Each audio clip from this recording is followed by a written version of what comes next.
Welcome back to Ordinal Revolution. My name is Shizzy. On this channel, we talk about BRC20s, we talk about the TAP protocol, we talk about Balls protocol, and of course, Ordinals. And then now we're going to start talking about the ORC Cash protocol. This is going to be something that's really new, really amazing. And we had Sonic on from last time. And Sonic, it was just an amazing interview. I haven't watched that. I'll have that in the show notes. You can go back and watch part 1. This is part 2 of the Sonic series of ORC Cash. I'm excited for this one. Let me bring in my co-host for Mr. Yagobi. Hey, what's up, Shizzy? What's going on? Sorry about my So, background. I'm at a lake house in outside of Austin. So, but I couldn't miss this one. couldn't miss it. We appreciate you doing this, buddy. We know you're on vacation, and but this is too good to miss, man. For sure, 100%. There's so much stuff going on in the space right now, and as we always discuss, our job is to cover everything that's legitimate, right? And so, ORC Cash is definitely legitimate. They're making big waves with that protocol, and there's some big stuff happening. I'm glad we have Sonic on. He's going to dive right into that. So. Yeah, man. They got like potentially a wallet coming. I mean, we've been diving on Tap for a while, but Tap doesn't have a wallet yet. And Yeah. this is something that's going to be pretty spectacular very quickly if everything works properly, which I think Sonic is I don't think he'd put anything out that doesn't work properly. So Yeah, 100%. And we from the experiences that we've had with Sonic, we understand that he has great business acumen. So, anything that he's going to release is going to be tested over and over and stuff. But like obviously, still early stages with a release with any product. But yeah, man, I'm excited to dive into it. With you and I, like it doesn't matter if it's new, it excites us, and we dabble into it, we dive into it, we mint it, and this is just another thing we're going to be able to try out. And that's the thing with this type of space right now over in Ordinals. It's like, with even when people are saying with the quad key and the bitmap thing, it's like the more the better. If we have the more protocols, the more things to do over here, the better it is. And this is just another thing. And we don't know who the winners are going to be. It doesn't really matter. It's just let's just throw everything at the wall and let people will vote again. The people will vote with how they use things, and more stuff gets used. That's the one that's going to win. Yeah, Just like anything else. yeah, and you're absolutely right about that. And I think for builders it can be stressful with that, but like if you're building passionately, it matters less, right? Because no matter what, like you're having fun with it and all this stuff.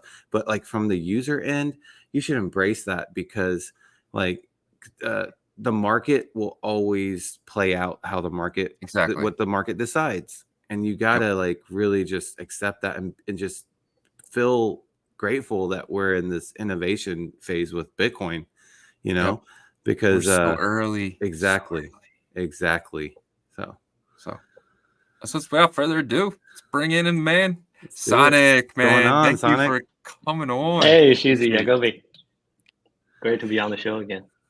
Yeah. So this is your second time on. There's not many people who've done a second appearance yet, which is awesome, and we appreciate that from That's you. really The first big one honor. was the first one was probably one of our highest viewed videos, and people are really looking forward to this one. I've talked to a bunch of people in spaces yesterday, and they're like, "Oh wow, you're having him on again. Ask him this question. Ask him this question." It's like, hold on, let's see what he got first. Okay. So I have a lot of show. Yeah, you've been pretty busy, obviously, with the product launches and all this stuff, being behind the ORC Cash protocol. Can you kind of let the audience know, like, give us an update on ORC Cash and the changes that you guys have been going through? All right, great. Actually, if you don't mind, I will share the screen with the protocol page and work through it maybe. So the last biggest thing we did was we finally have enabled the backend, like backward compatibility with all the BRC20 and ORC20 token deploy and mints. What that means is on the ORC Cash protocol, you will be able to see all your previously minted tokens as token balances, but they are directly converted to cash bills. So your mint instructions just as you mint it, will be in your wallet, and they're all like single instruction cash bills that you can send to different people. Like this page I'm showing, this is the biggest holder of Audi. He clearly has a lot of sats as well. So yeah, if you're minting sats tokens, let's say right now, you will be able to get basically double dipping on BRC20 protocol as well, and also on ORC Cash protocol. But in our protocol, all those instructions are actually valid.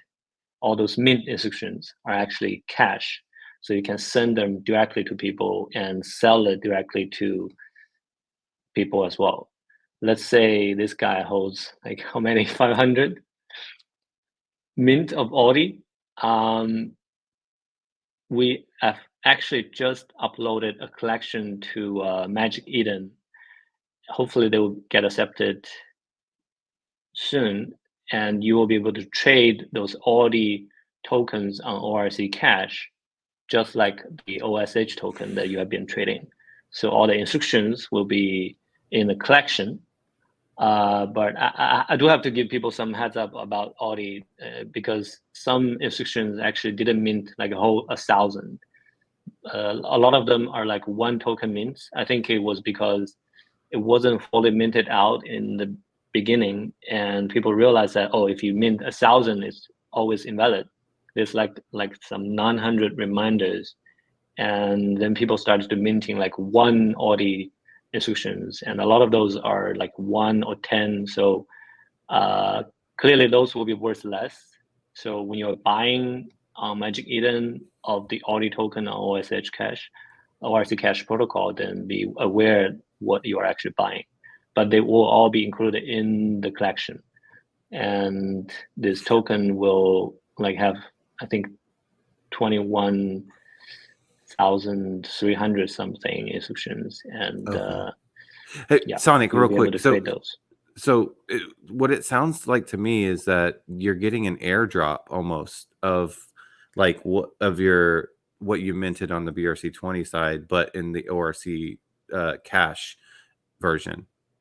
Is that correct? Yeah, exactly. You can understand it that way as well, because it's essentially giving you another balance that is unrelated to your BRC20 token balance, because you might have already sold some, you might have already transferred some to other wallet, but only the mint instructions are recognized by the ORC Cash protocol.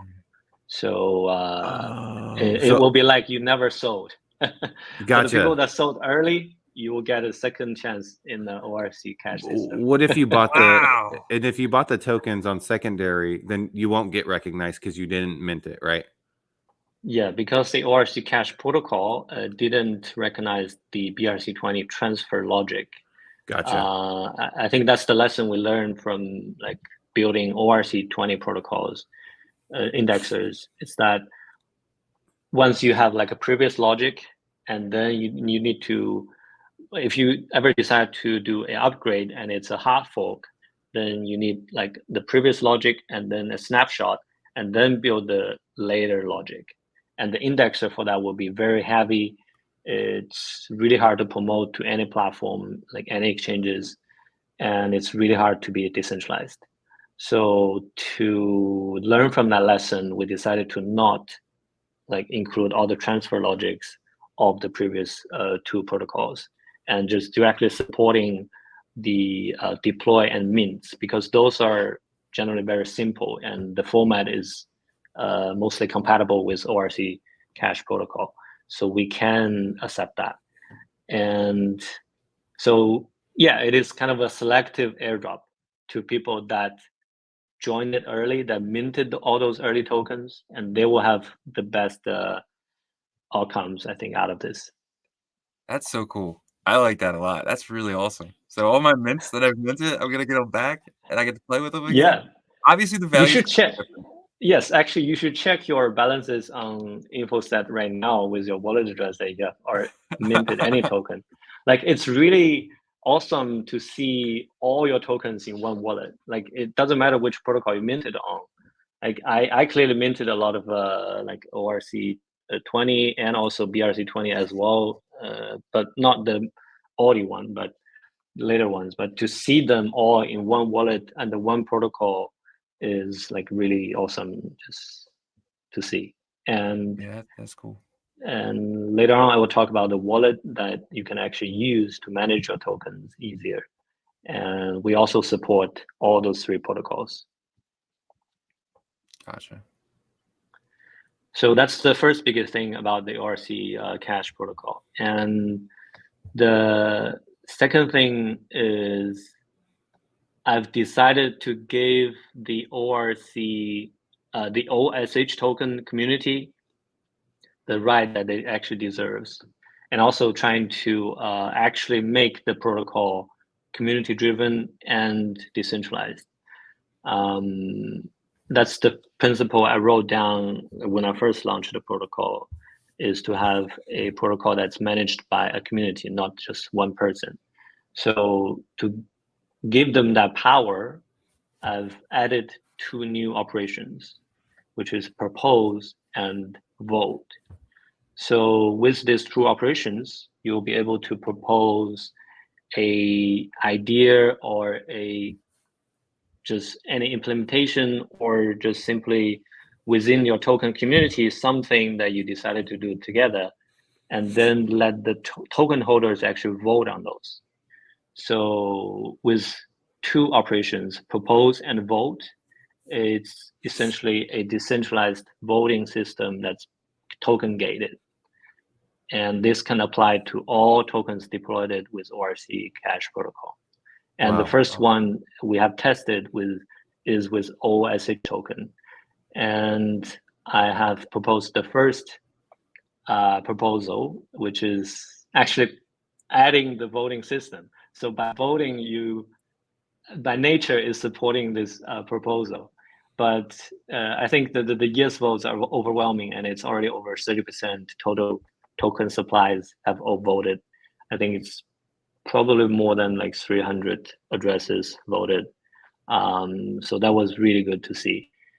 And the community is really excited about this. This is the first part. This is the first legitimate, from what I've seen, sign of governance. So this is amazing. Yeah. So my question is, so do you have to burn the OSH NFT for the? OSH ordinal? No.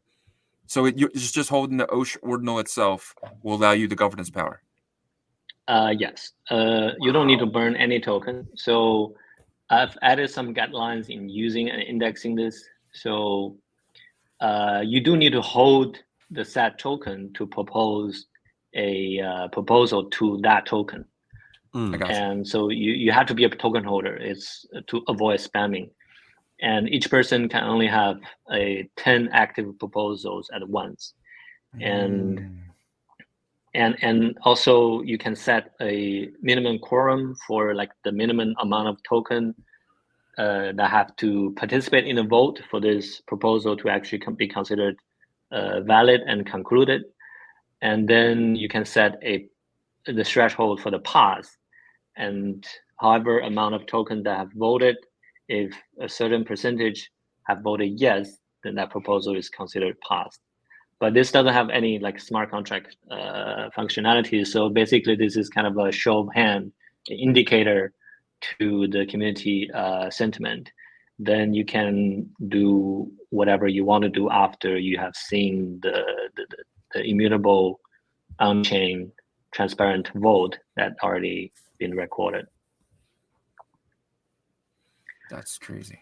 So that's the proposal. So I will talk a little bit about how you actually do this. So with quorum, which is short for quo, you can put like 30, which is 30% of the total supply. So this is the kind of the goal that you want to achieve for this proposal to actually conclude. And then you can set like 16%, which is like more than half of 30% as a yes vote to pass this vote. And you can put your message down there and whatever you want to write in there. And then just inscribe this instruction to your wallet that's holding the token. And then send this instruction to the burn wallet, which is the black hole wallet that we designated. And that will activate the proposal. And once people see that this proposal is activated, they can then inscribe a vote instruction to their wallet that's holding the token. And you do have to be aware of the version number. So each token can only have like, you need to have unique version numbers for each token. So this is proposal 1, then you need to do proposal 2 or 3, and people can vote on that proposal by specifying the version number of that proposal. And then they can put the token they're holding.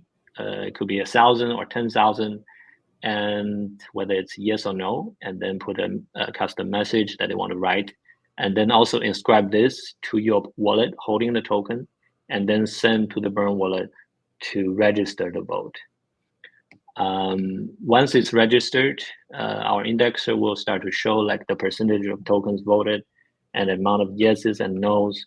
And then once it's reaching the minimum quorum, which is 30% in this example, then this vote is considered concluded. But any vote after that will still be displayed. It's still valid votes. It's just the minimum has reached, so you can actually start moving your tokens. So the rules for the voting is that during the period of the vote in process, you cannot move your tokens. If you move your token, if your token balance ever gets lower to the amount that you voted, then this vote will be automatically invalidated. So that's kind of like how you actually show your holdings and show your voting powers, is to actually hold the token during the process of the vote. So is there a time period of, so basically that is from when the vote starts until when the vote finishes, and then once the vote finishes, you can obviously sell, right? Yeah, once the vote is concluded, like when it reaches the minimum quorum, then you can start moving your tokens. And if you want to sell it or list it, it's okay. Okay. Awesome. I love this because like there's no other governance, is there, Shizzy, that you know of? I mean, we've talked about capability of governance with certain protocols, but this is actually the implementation of it, right? So that's awesome. Go ahead, Sonic. Yeah, actually, our indexer hasn't built up this indexing logic yet. This is just purely in the proposal, like on the document stage. But I've noticed that there's one guy in the community already built like a dashboard on a platform called Genie Data. They're also building like indexers for like different ordinals, like on different protocols. And what you can do is on that platform, you can create some kind of logic to filter out all the instructions. And there's already like voting percentages already showing like how many people have voted. So that was really exciting to see as well. That's really cool. Awesome. So you had the first part, and then the second part with the governance, trying to get that implemented. And then is there a part, or are you still breaking down this part, or is there a part 3? Actually, yes. So whoa. So here it is. So the second proposal have already been proposed. Actually, this idea only come to me like during a space a couple of days ago. One community member said, can we lock our token like for a certain amount of time? Let's say like 100 blocks. I said, of course, yes, you can. Let me add a proposal. So I've added a new proposal, which is proposal 2, and that includes 2 operations actually, lock and also burn. So a burn is also heavily requested, I think, very early on, especially for like stable coins, because they need to have like changing total supplies, and sometimes they need to actually burn a token to reduce the total supply to show provenance. So burn is, I think, a really important function to have. And that's very simple. Basically just inscribing this to your wallet. And this does burn your credit. It doesn't burn your cash. You do need to convert your tokens from cash to credit first. That means by burning all those valid mint or send instructions and send them to the Blackhole wallet, and that will convert the cash to credit. And then you can burn those credits by like ultimately just destroying this token, and that will show by reducing like the total supply of the token. Oh wow! Shizzy, why aren't you jumping up, clapping? I love burning, man. I love Yeah, burning. he So, loves like, burning. I come from the Zen community, so it's like I don't know over there on the ERC side, like burning is like everything that those guys stand for. But anyway, so what would be some incentives to burn potentially? Burning right now, I think all the operations are. I want to try to make them like minimally modularized, so that future builders can actually build more complex stuff by using all those modular functions. And if you combine something like airdrop to burn or something like lock and airdrop, then you can essentially do some like interesting DeFi staking stuff with that. Oh, wow. But this is I want to make everything like very simple, very modulated, so that this is not too complicated for people to actually use and understand. And so the lock operation is the idea that a community member proposed, and because we already have the sell order with block expiration time, I thought, well, that'd be easy to implement. Basically, just lock your credit for a certain amount of blocks, and then after the lock period, then you can unlock it to a specified wallet. So you can actually do like a delayed transfer with this function as well. You can lock it to yourself and lock it to other people.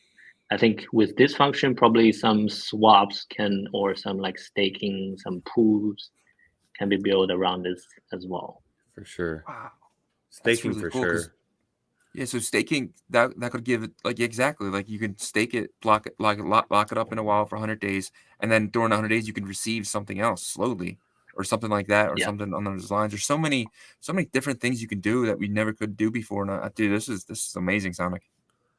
Yeah. Yeah, and this is actually very straightforward to index in our logic, and we're already implementing the sell operation. I can't remember if I talked in detail about that one actually last time. I don't think you did. The sell operation side? Yeah, I don't think you did. Yeah. All right. So the sell and the airdrop function is kind of the two major new operations that the ORC Cash introduced on top of the ORC20 protocol. So the sell function is essentially selling your credit. And with this operation, actually the format is very much like the ERC20 smart contract. So if you want to sell, say, 1,000 or OSH token, then you can inscribe a sell operation to your own wallet, and then also send to the burn wallet to activate it. Once the sell order is activated, people will be able to see that there's a sell order of 1,000 OSH, and they will see a wallet address that you leave behind. And all they need to do to buy this token is to send Bitcoin, enough Bitcoin to this wallet address, and they will automatically get that token. Wow. That's crazy. It kind of works like a smart contract. Like, yeah, essentially, yes. So with this sell function, I think that the three most common use cases, like I would recommend right now, is essentially a trustless OTC trade. Let's say if Shizzy wants to sell to Yagobi 1,000 ORD, you can inscribe a sell order with the price in Satoshi, like for each token, and then an expiration time based on the block height. And then you can put Yagobi's wallet address directly into the buyer bracket instead of putting just anyone. Then this order is only purchasable for Yagobi, and only from his wallet to your wallet, sending Bitcoin. That's the valid purchase.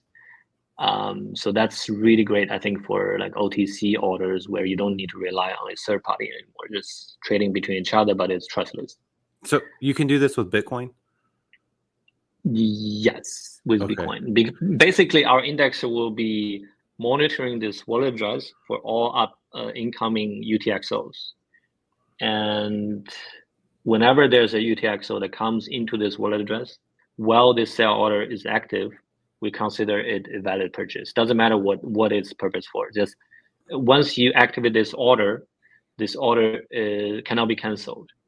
And anyone sending Bitcoin to this wallet address that you leave behind is considered valid if you actually let anyone to buy it.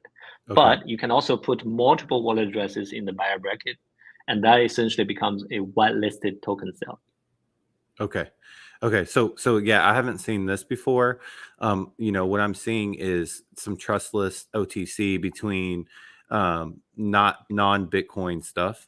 In terms of like the buyer being able to use Bitcoin. This is the first that I'm seeing it to be able to designate the exact address. So this is definitely innovative and love to see it because I think this will be utilized. So yeah, I think the biggest advantage for ERC20 and also the early ICO boom was the ability to be able to just send Ethereum to a smart contract address and get a token automatically. I think that was the biggest use cases, and that was what's driving the utility of Ethereum itself. I think this probably will do the same effect on Bitcoin as well. Is essentially you can only use Bitcoin to buy this token once people decide to use the sell function to sell their tokens. So this can also be used for basically ICOs, like public token offerings. okay. Let's say if you deployed a token with like 10,000 total supply and you decided to you didn't put a limit, so it's not a public mint. So you can basically mint all of them in the next execution and then get all the token supply to yourself and then burn that mint execution into credit. And then you can do all sorts of funky things with it, like selling them. Let's say like if you want to sell 70 million of them, like 7 million of them, you can put that into a single sell order and then just maybe if you want, put a limit on it so that you can limit which address can buy how many. And then anyone can just send Bitcoin, the exact amount to your wallet address to buy this token. They will get the credit automatically. Wow. Our indexer will recognize that. That's awesome. That's insane. That's a smart contract without it being a smart contract. Like I'm blown away. Yeah, pretty much. What I'm realizing is that smart contracts can make life a lot easier for things, but if you're here early in this space, you actually learn about everything that happens within a smart contract because you're breaking it down from like feature to feature, right? And then eventually, as this innovates, it'll become more easier and stuff like that. But yeah, this is great, man. Like you've done a lot since the last time we've talked. An insane amount. So actually with this sell function, I do need to give a warning about like front running. So if you are seeing like a small sell order that's selling like say 1,000 already and there's no limit in who can buy, that means anyone can send Bitcoin and front run your purchase order and then get the token while you are sending Bitcoin to the wallet address without getting anything. So that's kind of right now the problem that we're seeing with this implementation, because the 10-minute confirmation and the gas wars is really not something we can prevent at this stage. So with the whitelisting, that can sort of mitigate part of the problem, but it's still something we're thinking about how to actually prevent people from front running while someone else already paid.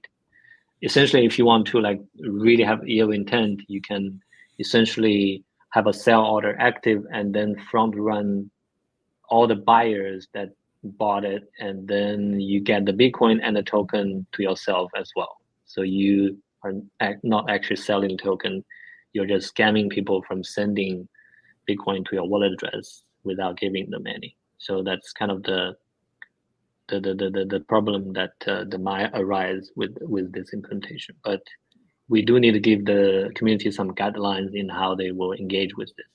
Yeah, but if I'm a buyer, I can, check the inscription myself and see the addresses that are eligible, right? If it was an Yeah. OTC trade, so I don't have to worry about that if I confirm on Yeah. my end. So it's basically do Yeah. your own research, due diligence. Yeah. And with the sell order, sell function being indexed, I think probably next week, hopefully, then we will actually build a front end to show all the sell orders that's active on info.sat. So you will be able to filter them by tokens and see which token is on sale and the amount of token that you need to pay to buy it, and whether you are actually illegit, you're legit in the whitelisting. So that's the kind of experience you can expect in the future with info.sat. We might not actually build like a PSBT marketplace. So for info.sat, I think showing the sell orders is kind of still the information, right? You're not actually sending us any transaction fees. This is totally trustless, like non-third party trade. Buying this token, we don't get a single penny. Gotcha. So you and I have kind of discussed a little bit in our DMs, and I'm just curious, why wouldn't InfoSat create a secondary marketplace? I think the PSBT market is really easy to implement. It's kind of the most widely adopted method of trading. It's trustless, and I really love it. And it's really good for trading NFTs. But right now, I think the market is already saturated. There's lots of options, lots of different kind of experiences with different specialties. I think trying to compete in that market will be something that we might consider in the future, maybe with another brand, actually. It's also trying to just keep InfoSat a purely like a information platform. And I'm like really a big believer in branding and brand recognitions. I think if you want to build up a brand, you don't want to add unnecessary things to it that's not related to the brand. So everything I do probably would be with a different brand. So that's like the GoSat wallet that I might show it later. That's a great answer, actually, though. That's actually really smart. I like that a lot, because you don't want too much at one wall, and you kind of, I mean, we're in a decentralized space, right? Everything's supposed to be decentralized. So if you guys are doing everything, marketplace, protocol, everything, it'll make it less decentralized, as if another team came in and started building it, potentially, something like that. And so is that something you see happening? Another group of people coming in and using your protocol to start a marketplace and things like that? Yeah, actually, there's a team called XRC Swap that's already trying to build a sort of a DEX function on ORC Cash protocol, but they're actually considering doing some bridging to like second layers of Bitcoin, like stacks or Lightning, to solve this problem. I don't think layer one swaps will be secure and efficient enough to actually support mass adoptions. So I think they understand that they're trying to solve it in a different way. Yeah. That makes me sad. I don't like hearing well, that. I want to do it all in layer one. Well, also, Shizzy, me too. Everybody wants to do layer one. I'm a big proponent of that. But I think more than anything is that, like, there's so many people trying different things. That's going to make it the most easiest UI. At the end of the day, that's what matters. So, but I think the last thing I want to talk about is on the protocol side is the airdrop function, if I haven't mentioned it last time. So with this inscription, you can basically airdrop a certain amount of token to all different kind of wallets within one inscription. Actually, I know someone already airdropped a token called Pepe Bit to all the Pixel Pepe holders. Okay. and like 1,500 of them. And they inscribed like a big file with all the addresses. If you hold multiple, then you actually get multiple, because if you write the same wallet address in this list multiple times, you are actually credit multiple times. So with the airdrop function, it definitely save a lot of money than airdropping BRC20 tokens for sure. That's awesome. So another feature there. The ORC Cash protocol, it started on Counterparty, didn't it? Like the concept of it. Actually, the protocol, the concept of the protocol was derived from like early conversation I had with the CTO of Ordinals Wallet, Harry. Okay. And also the CEO of Oswab, Jack. I think when BRC20 first came out, we had this like Twitter discussion about the protocol, and I was saying, why don't we just trade all the 21,000 all the mint instructions as cash? I think that would be more efficient and fun. But then we are stuck at like how to split the token balances into like smaller denominations. But later on, that idea came to me while I was helping the ORC20 protocol to improve. I gave them a lot of ideas. Some of them will require like a burning mechanism, sending your instructions to a burn wallet. And so then something just hit it, and I thought, okay, I can split the token just by burning the cash and create a credit, right? And that credit will be a floating number on your wallet address that can be used in any way you want. You can like inscribe a new send instruction with a smaller number and send that as to split it. So I think the idea basically was built like since when I saw BRC20 and working on ORC20, and yeah. Okay. Yeah. So I must have misheard then, because I heard it was from a while back, but like the features like that you're adding now just have never been there, and it's amazing what you guys have done so far. So that's cool.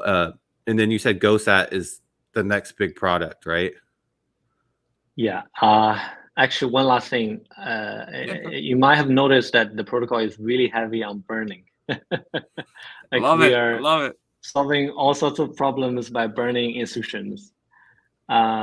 So with the ORC Cash protocol, I've actually already picked all the burn wallet for all the different UTXO chains, which means this protocol can be adopted by all those chains right now. That include BTC, BCH, BSV, Litecoin, Dogecoin. And if you have an Ordinals instruction system already in place, you can start using this protocol right now. Awesome. It will require like individual indexings on that chain as well. We are in the process of like start building those as well. One really interesting thing I want to let the audience know is that I've actually deployed a sell order of 21,000. Actually, I think it's 21 billion. Basically, the total amount of sats that exist. And as a token, 2.1 quadrillion. yes. Okay. As a token called burn, and I've put a sell order of burn into the black hole, and basically means that if you send any inscriptions to the black hole wallet, you will receive the burn token. Like if you send inscription containing 546 sats, that's like a purchase order of the burn token. So that's kind of the incentive for all the burning that we're causing. And the token price We're gonna is burn that's basically genius. all the Bitcoin. No. So basically, it can be any inscription because they're carried by sats, right? So like, and then exactly. so the amount of sats that you submit to the burn wallet, in return, you're getting that same amount in burn token, right? Yeah. So, which means this token is always packed to one sat. So if this price ever goes up to one sat, I'm actually scared. That means people will actually start burning their Bitcoins directly to get this token. So hopefully that won't happen. But I think early on, while the supply is small, that's something that actually might happen. So as much as This is I know really about cool. the It's fun, dude. This is a I fun. know. This is a You're fun burning thing. Bitcoin away. Gone. Out of circulation. So what That's happens crazy. to those sats? Are they being locked up, or are they just kind of like will never Yeah, be? they're Okay, like this burn wallet is a really well-known burn wallet address, like one Bitcoin Ether, don't send. This was I actually found this in the Bitcoin, I think, early like Bitcoin talk forum. So this wallet is the legit burn wallet. If you send anything to this wallet, I think there's no chance of seeing it ever coming out again. gotcha. Love it. Dude, I love this. I'm speechless. This is amazing. Yeah, I love it's burning. I awesome. love that's the best thing. That's the best thing because there'll never be more than 21 million Bitcoin. So let's just burn a million away. Yeah, so if we We, like see mass adoption of this operation, like of ORC Cash protocol, I think there will definitely be a deflationary factor to the Bitcoin supply itself. And that's what people say about Ethereum. That's why Ethereum's apparently so amazing because now it's deflationary. And if we can potentially make Bitcoin deflationary, I mean, sky's the limit. yeah. Well, I mean, also Yeah, Bitcoin's deflationary would be hyper if there was like a consistent mechanism that was burning it, because like with yeah, Ethereum the supply is unlimited, but Yeah. the burn outpaces it. So yeah, this is awesome, and I think this is just great to kind of give an example of somebody that wants to do a burn project. You know what I mean, or something like that. Yeah. Like Zen, potentially. Yeah. You know? That you This can is now like do the Zen Zen. Yeah. on ORC Cash. Exactly. That's awesome. All right, so this is the good stuff that looks great and all that stuff. So I want to learn about okay, GoSat wallet. First of all, there's a all right. token GoSat ORC Cash. Is that official or not? No. Oh, Okay. No. I yeah, it would be like a community meme token. I didn't deploy any tokens for either InfoSat or GoSat. The okay, only yeah. token I deployed it was the OS. OSH token, which is a fair mint public launch, and I actually didn't mint any, but the community did donate some to me, and I actually give it out in the incident lately. I saw that Shizzy talk about it in the last show that you are doing the weekly cap. Uh, I so to clarify, so our indexers first indexed the OSH token based on just purely OSH slash ORC slash cash protocol to make it like more simplified, because we haven't supported like backward compatibilities with BRC20 and ORC20 yet at that time. So that limit was created by just only recognizing the ORC cache name when you put into the protocol bracket. But later on, when we're doing the backward compatibility indexing, we actually found out that some community member deployed it OSH token with ORC slash 20. And there was 23 of them. So those 23 are actually earlier than the last 23. That essentially pushed out 23 of the previously considered valid mints into invalid. And we didn't anticipate this. And so we included that 21 million that we first indexed into Magic Eden as the valid mint, and they started trading, and people already are buying and selling. So I thought to make up this like negligence of not thinking of people will actually do this. I've decided to swap out the 23 inscriptions if you ever bought it on the market or you're still holding it. So I will send you a valid one if you send it to my wallet. And I think I did like most of them already. I Gotcha. think one guy decided to just burn it and didn't let me swap it for him. Well, that's cool that you did that for them. Yeah. Yeah, that was something I saw. That was some FUD that was dropped for you guys. I didn't think it was anything. People were talking about it in spaces, but again, I thought it was, I didn't think anything of it. So Yeah, right now the Magic Eden collection is already updated to the actual valid ones, including all those 23 that's minted with ORC 20 as the name. So yeah, so now you shouldn't have any further problems on that part. awesome. Hopefully we will be more thoughtful on like future indexings to not cause any kind of problems like this. This is the type of stuff that happens when you're this early, though. Like this is there's amazing things that happen when you're early, and then there's some stuff you have to deal with when you're early, and this is just some of the stuff that's going to continuously happen. But that's the power of early. Yep. Yeah, and another thing that was sort of related to this problem was that when I deployed the second proposal, I totally forgot that I give all my OSH away. You gave it all away? Yeah, because I give all of my valid ones away by swapping them with the community, and so my proposal was actually invalid because I don't have any token. So I have to emergency buy one a Magic Eden and deploy it again and let the community continue their vote. And I also decided to pay all the previously voted ones their transaction fees back. So you heard it first here, guys. We're doing a buyback. Well, I mean that also shows how much you believe in what you're doing.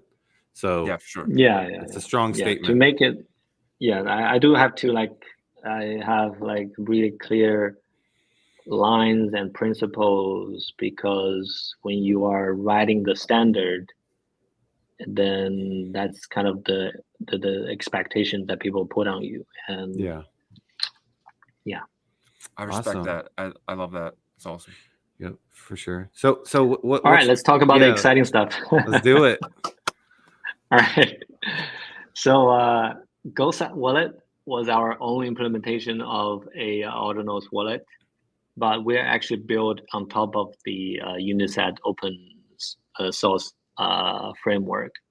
I think they built a really awesome wallet, and they are really generous enough to open source it. And so we see no need in rebuilding that part. So what we did is basically use their existing framework and adding 2 new access points to that wallet that will enable all 3 protocols to be managed in one wallet. And so GoSat wallet will still be a non-custodial extension wallet, same like the Unisat wallet. And you can store, send, and receive Bitcoin and Ordinals. You can also store, send, receive tokens, but we're supporting BRC20, ORC20, and also ORC Cash. And right now you can test it by actually, no, right now you can't test it. This is still like a closed beta test. Beta, okay. Beta test. We've given the core community a chance to test out this wallet first. I think the review was really overwhelmingly good. And so now if you go to actually test.info.sat, you can already try to connect your wallet to GoSat. So this is actually, can you see the extension in the view? No. Yeah. You can't see the wallet. Oh, you can see that. We can't see the drop down. No. Oh, okay. All right. So okay. I'll see if I can fix that. But you can connect to your GoSat wallet on test.infosat.io. And once that's connected, then you will be able to basically just check your wallet balances. And the wallet itself is very similar to the Unisat experience. with some like UI overhaul and our own coloring and branding, and now it supports all three protocols. So Yeah. that's basically the experience you can expect. Awesome. And if I can't show the view, maybe you just have to wait for a little bit longer. Okay, no problem. So Will that wallet, does that wallet have like the black hole function to where you can, you know, get the yeah, convert the cash to credit? yeah. So Oh, it's great. one click converting. So Awesome. there's a button called convert. It's displayed in when you open up a token balance, and you can click that and just pick the cash bills that you have, and click next and next, and that's all it takes to convert them to credit. Awesome. Yeah, because you know, the easier that an end user can do that and do certain functions, the better. So I'm Yeah, super glad that you guys have that integrated into the wallet. yeah. The burn wallet is we put a lot of functions with the burn wallet at default, so you don't have to actually input it, and will save you some time copy pasting. So Awesome. yeah, make it as like seamless as possible while Yeah. you are using the protocol. So this obviously has like a big connection with info.sat, the website. Are you trying to make info.sat the ordinals version of etherscan? Because it seems like maybe it could be heading that direction.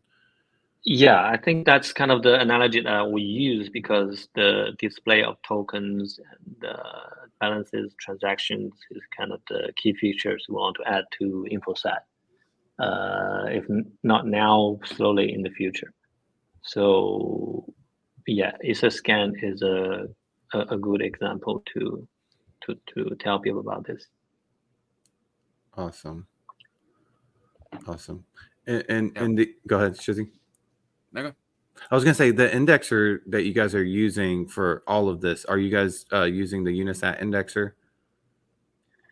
With the ORC 20 and ORC Cash, this is purely our own implementation of indexing without any reliance on like third-party APIs.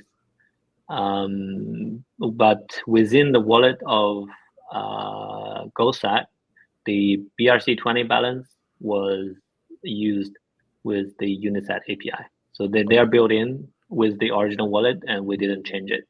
So Awesome. they're still drawing the API from Unisat. And actually, that also includes the Ordinals display. So if you just checking your Ordinals holdings, that's also using the Unisat API. But I think we will slowly Gotcha. start to build our own, just in case if Unisat decided to not let us use it.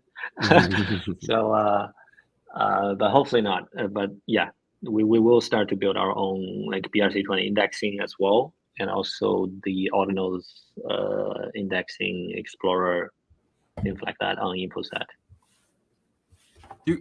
Just like obviously right now that's the problem. The problem right now is we don't have any decentralized indexers, right? So if Unisat decided to say no, we're the only ones that can use this, then we're gonna have issues. Do you guys have any plans to decentralize your indexers in the future, or are you guys think about just keeping them mainly centralized, kind of until things kind of grow?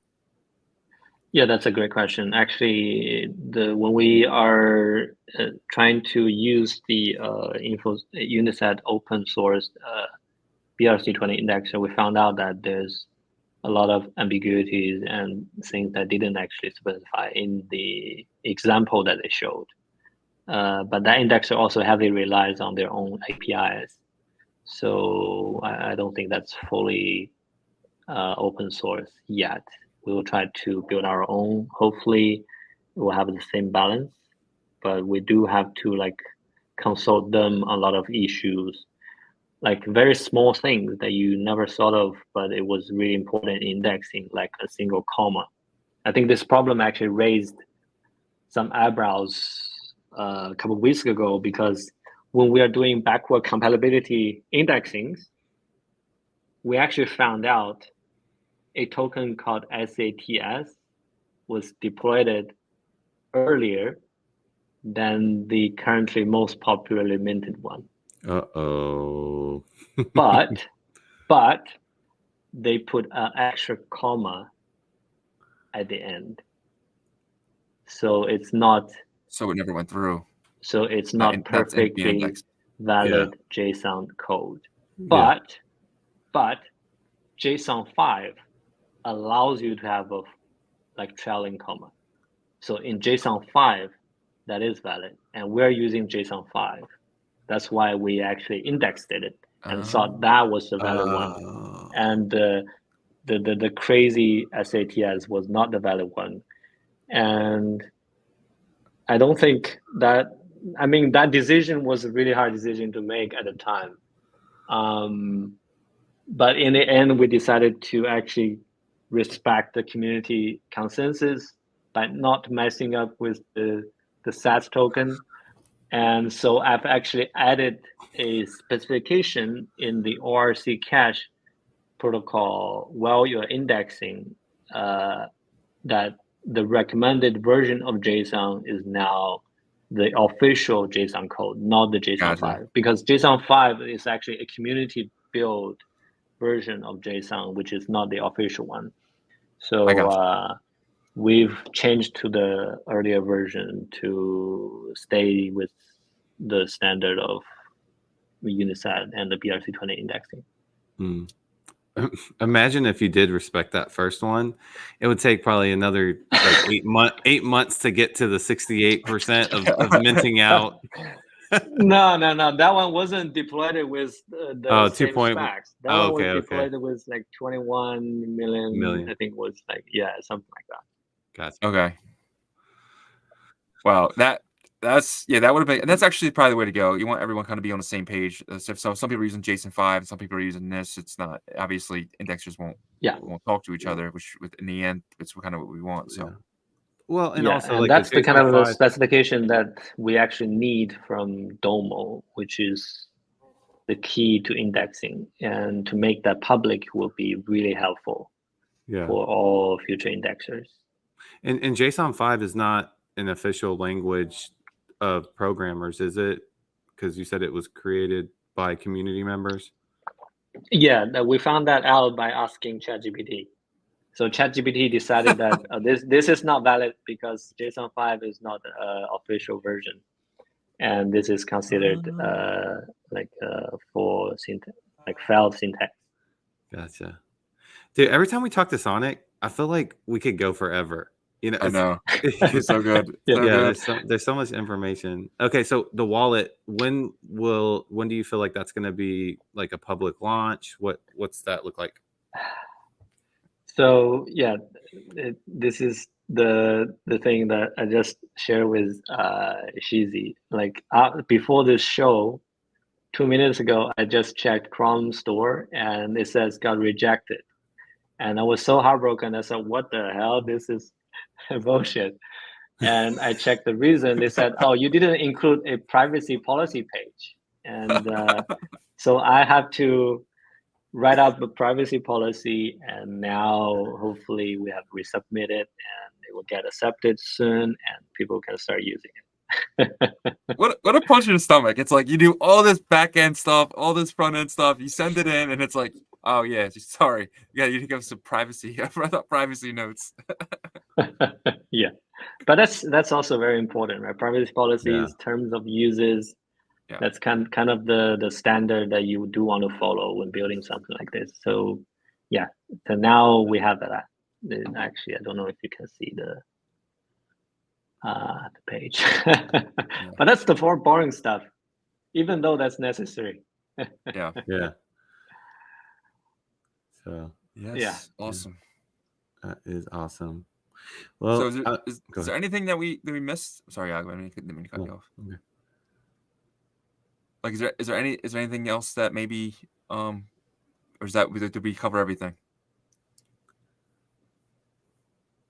Yeah.